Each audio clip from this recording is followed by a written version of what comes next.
Hey everyone, how's it going? Welcome back to my channel. For this video, I'm going to give you a little update for the progress I'm making on my new game. Now, like I told you in a previous video, the base mechanic for my game is a first-person controller.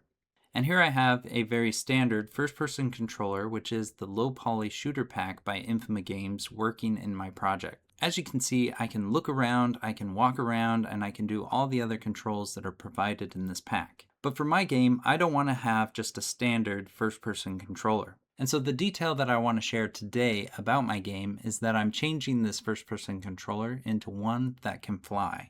And so here I have the ability to now move forward, backwards, left, right, up, and down. And when I rotate, I go all over the place.